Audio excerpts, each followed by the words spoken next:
Asa tumpen bokajan SDO civil riding pinpura loke pajir dang. Thang ni phai sirkebar ni bokajan SDO civil thing no along all Adivasi Student Association of Assam Karbi Anglong District Committee lapen alang litum along bokajan Regional Committee asa atum cherap chetu dun pen dharna inipon Assam angkang pi along Adivasi khephan Assam along khebarim pu hok nang jila pen ituma kemang ajak ding klipen kache song pon bom caste certificate long le patta lapen ST status nang pinang jipo ke hang pon paputhak non puta nang ki pipet der jok si dharna inipon ang kok le pusi alang ituma hin pen thang pon rinti la solong alang lituma hin pen Assam Chief Minister Dr. Himanta Biswa Sarma phan pinpuralo panong si bokajan SDO civil riding pinpuralo tami pajir pon bokajan pen Egyptian rong pinang kilo birta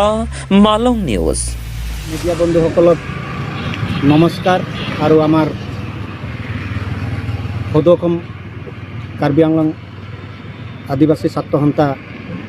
তৰফৰ পৰা জোহাৰ যাচিছোঁ। আজি আমি বহুত দুখেৰে এই ধৰ্ণা কাৰ্যসূচী ল'বলৈ বাধ্য হৈছোঁ, যিহেতুকে 2022 চন 29 মাৰ্চত গভৰ্ণৰে এটা নটিফিকেশ্যন ওলাইছিলে যে কাষ্ট চাৰ্টিফিকেটটো জনজাতীয় জাতীয় সন্মিলনী অসম আমাৰ আদিবাসীসকলক প্ৰদান কৰিব আৰু counter sign deputy commissioner civil SDO office থাকিব আৰু কাষ্ট চাৰ্টিফিকেটটো আমাৰ কাষ্ট চাৰ্টিফিকেটটো original tribe sub tribe caste sub community হিচাপে দিবলৈ প্ৰদান কৰিছে, যেহেতুকে ইয়াৰ গেজেটেড পেপাৰত আছে। আৰু তিনিটা ডিষ্ট্ৰিক্ট বাদ দি কিন্তু দেই কাছাৰ হাইলাকান্দি আৰু কৰিমগঞ্জ অসমৰ এই তিনিটা ডিষ্ট্ৰিক্ট বাদ দি আমাৰ কাষ্ট চাৰ্টিফিকেটটো আমাক ওৰাং মুণ্ডা সাঁওতাল খাৰিয়া খেৰৱাৰ লহৰা পৰ্জা ভূমিত যি আমাৰ জাতি আছে সেইমতে দিবলৈহে অৰ্ডাৰ দিছে। আৰু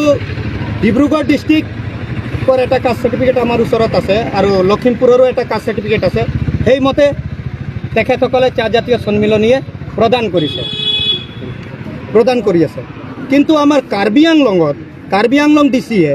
আমাৰ আদিবাসীৰ কাষ্ট চাৰ্টিফিকেট বন্ধ কৰি ৰাখিছে আৰু তেখেতে এখন নটিফিকেশ্যন ওলাইছে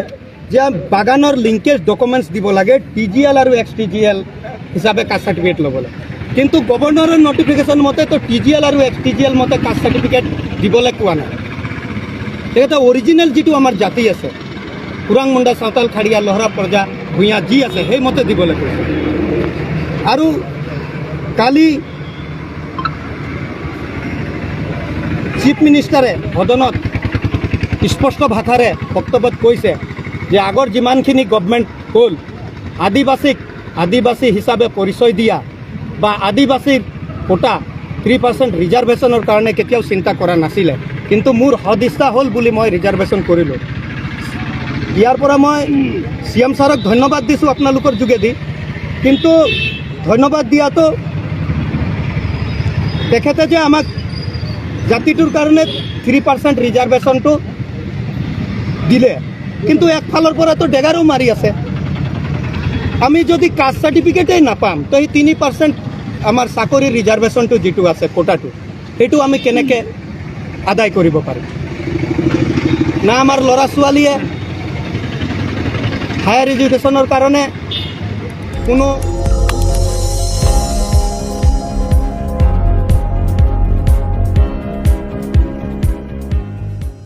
Litum kelang bom lake Malong News 24/7 hampang aparman klar da kabirta